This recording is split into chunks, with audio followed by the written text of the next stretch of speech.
Assalamualaikum, hello, namaste, sat sri akal, came show. I hope you all are doing well. Pakistan versus Bangladesh second test match day 2 पर पाकिस्तान हुआ है बहुत ही बुरी तरीके से humiliate Bangladesh के हाथों।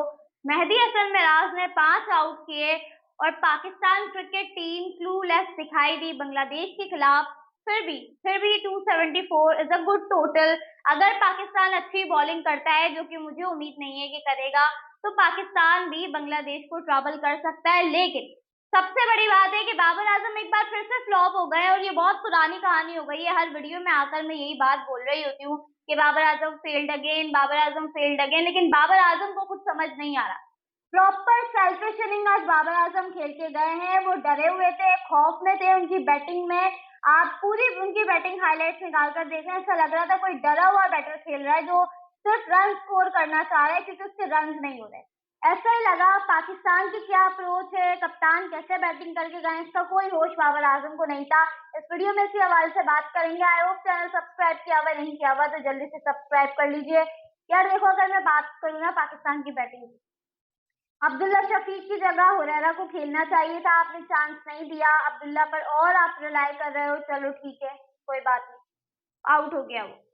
साइम अयूब को बताया जाए कि ये T20 क्रिकेट नहीं है, 50 से आगे की भी दुनिया है। मतलब ये बात शान मसूद को रियलाइज करने की जरूरत है। अगर नहीं समझ में आ रही तो आप जायसवाल की बैटिंग की हाईलाइट्स लगाकर दिखा दो कि भाई 50 से आगे की भी दुनिया है, दुनिया डबल सेंचुरीज की तरफ जा रही है, सेंचुरीज की तरफ जा रही है, आप 50 पे ही अटके हो।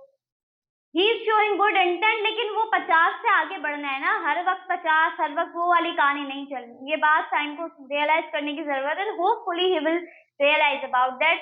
शान मसूद भी अच्छी 50 स्कोर करके गए। ऐसा लगा कि वो एक गेम प्लान के साथ आए कि भाई स्लो नहीं खेलना, 4 दिन है, रिजल्ट चाहिए, और वो शान मसूद उसी मेथड से बैटिंग करके गए। अच्छी बैटिंग किया आज उन्होंने। आई होप थोड़ा और लंबा खेल जाते, लेकिन फिर जाहिर सी बात है वो भी बॉलिंग अच्छी कर रहे थे तो उनकी विकेट गिर गई। लेकिन Babar Azam, what was he doing? 40 का स्ट्राइक रेट। यार बेसबॉल की दुनिया है, इतने अच्छे अच्छे स्ट्राइक रेट से बैटर्स बैटिंग कर रहे हैं, एटलीस्ट आपका 70-80 का स्ट्राइक रेट तो हो। आप 40 के स्ट्राइक रेट से बैटिंग कर रहे हो। चलो आप 40 के स्ट्राइक रेट से भी बैटिंग कर रहे हो, आप डर से तो निकलो, आप खौफ से तो निकलो। ये जो डर खौफ बाबर आजम ने अपने अंदर बिठा रखा है, जो बाबर आजम को सेल्फिशनेस की तरफ लेके जा रहा है। आज ऐसा लग रहा था कि बाबर आजम मतलब पाकिस्तान के लिए नहीं खेल रहा है। पाकिस्तान तो अभी उनके दिमाग में, उनके दिमाग में ये कि मेरे रन नहीं हो रहे। वो फ्रस्ट्रेटेड नजर आ रहे थे, बिल्कुल भी कॉन्फिडेंस नजर नहीं आ रहा था। एक बैटर खुल के खेलता है ना, जो एक लगता है कि यार खुल के खेल के गया है। आउट हो गया जल्दी, लेकिन एक टच में नजर आया है, बॉल अच्छा मिडिल कर रहा था, अच्छे स्ट्रोक खेले थे, अच्छी बैटिंग करके गया।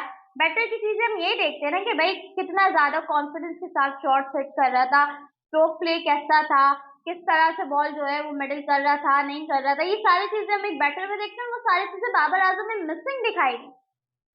इतना खौफ, इतना डर बाबर आजम का कि आप ये चीज देखो, बाबर आजम को नहीं समझ में आ रहा था वो कर क्या रहे हैं। 31 रन स्कोर करके गए और एक चौका मारा है उन्होंने। आप स्ट्राइक भी रोटेट करते हो ना, तो उसमें भी आपको एक बैटर का कॉन्फिडेंस नजर आ रहा था, जो बाबर आजम में मिसिंग दिखाई दे रहा था। बाबर आजम फ्लॉप पे फ्लॉप हुए जा रहे हैं एंड इट फील्स लाइक कि इंग्लैंड की सीरीज में शायद बाबर आजम नजर आपको नहीं आए, बिकॉज मैंने पहले ही बोला था कि this could be the last chance for Babar Azam, because Babar Azam बिल्कुल अच्छा नहीं कर रहे हैं। अब वो जो चैंपियंस कप निकाला है उसमें बाबर आजम की फॉर्म वापस आ जाती है, क्या होता है वो तो बात की बात होगी। अभी हाल फिलहाल अगर मैं बोलूँ ना, तो बाबर आजम मुझे इंग्लैंड की खिलाफ टेस्ट मैच की प्लेइंग 11 में नजर नहीं आ रहा है। अगर यही हाल चलता रहा, बाबर आजम की इंप्रूवमेंट नहीं आई, बाबर आजम ऐसे ही चलते रहे, तो someone gonna replace him. There are plenty of players sitting on the benches. They are in the domestic system जो replace कर सकते हैं। Kamran Ghulam is the one. I know Babar Azam is a good batter. मैं इस बात से बिल्कुल भी ये नहीं बोलती कि यार वो अच्छा बल्लेबाज नहीं है, लेकिन वो अब नहीं है, अब अच्छा नहीं कर रहा। अब वो बहुत बहुत मिस्टेक, बहुत ब्लंडर्स कर रहा है। सबसे बड़ी बात तो ये कि एक शेल में आ गया है, एक शेल में आकर खेलता है, और वो शेल जब तक टूटेगा नहीं, जब तक पुराना बाबर आजम वापस आएगा नहीं। और ये खुद बाबर आजम को रियलाइज करने की जरूरत है। कोच समझा सकते हैं, मैनेजमेंट समझा सकती है, लेकिन खुद वो क्या कर रहे हैं ये बहुत इम्पोर्टेंट है और यकीनन उन पर प्रेशर है और इसी वजह से बाबर आजम इस तरह की बैटिंग करते दिखाई दे रहे हैं। सलमान अली आगा, गेम अवेयरनेस नहीं है ना, मतलब टैलेंडर्स आपके साथ खेल रहे हैं, इनको कोई पहले ये ट्रेन करे कि टैलेंडर्स को खिलाया कैसे जाता है, इन्हें यही अंदाजा नहीं है। अगर आपने 274 बनाया आप 300 के पार भी जा सकते थे, लेकिन सलमान अली आगा को ये सेंस ही नहीं है कि टैलेंडर्स को कैसे खिलाना है। मतलब आप उसको मौका दे रहे हो कि वो बेचारा पूरा पूरा ओवर निकाले, पूरा पूरा ओवर निकाले, आप सिंगल लेकर उसको पूरा ओवर दे देते हो, ये कौन सा तरीका है। लास्ट मैच में रिजवान का भी यही हाल था। अगर यही चलता रहा तो भाई गेम अवेयरनेस तो फिर आपकी जीरो है, बेइंतहा जीरो। और Bangladesh is a very good side. मैंने मेहदी हसन मिराज की बॉलिंग की बात की है, पेसर्स अच्छा कर रहे हैं, फिर बैटिंग इन्होंने अच्छी करनी है, लग रहा है अच्छे लग रहे हैं, और कैच भी ड्रॉप कर दिया, सबसे बड़ी बात है। इतनी पुअर फील्डिंग है पाकिस्तान की, इतनी पुअर फील्डिंग है कि मैं कभी कभी सोचती हूँ कि शायद दुनिया की वर्स्ट फील्डिंग में पाकिस्तान का नाम सबसे पहले आता होगा।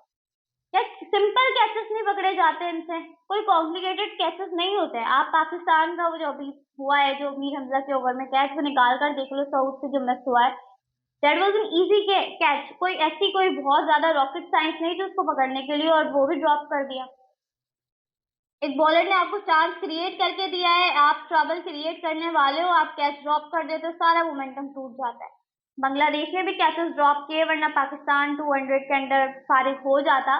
तो काफी चीजें हैं पाकिस्तान को इम्प्रूव करने के लिए। आप कल देखते हैं कि बॉलर्स क्या करते हैं, अबरार क्या करते हैं। अबरार के बारे में शोर टर्म सबने बहुत मचाया है, let's see how will he perform. Best wishes हैं कि अबरार भी अच्छा करें, जिस तरह से मेहदी हसन मिराज ने 5 आउट किए, हमारा भी कोई बॉलर जो है वो 5 पर ले। बहुत टाइम हो गया हमने 5 विकेट हॉल किसी को लेते देखा नहीं है, तो इट वुड बी गुड कि हम देखें कि हमारे किसी बॉलर ने 5 विकेट हॉल लिया हो, मुकम्मल आउट कर दें। बांग्लादेश को मेरे हिसाब से अंडर 200 आउट करना पड़ेगा, अगर नहीं किया तो फिर बहुत मुश्किल हो जाएगा इस टेस्ट में सरवाइव करना। पाकिस्तान ड्रॉ की अप्रोच ना ही इख्तियार करे तो ही बेहतर है। अगर ड्रॉ की अप्रोच इख्तियार करेंगे तो आप सीरीज हार जाएंगे। इससे बेहतर ये है कि आप जो है वो बुजदिली को छोड़कर बहादुरी दिखाएं, बहादुर बने, और आप मैच के रिजल्ट की तरफ जाए। अब वो हार हो या जीत हो वो बात की बात है, लेकिन आप रिजल्ट ओरिएंटेड गेम खेलें। आप कोशिश करें कि आप कल बांग्लादेश को पहले सेशन में ही निपटाने की कोशिश करें, आधे से ज्यादा टीम को, बिकॉज अगर आप ऐसा कर लेते हैं तो आपके लिए बहुत बड़ी कामयाबी होगी, और ऐसा करना बहुत इम्पोर्टेंट है।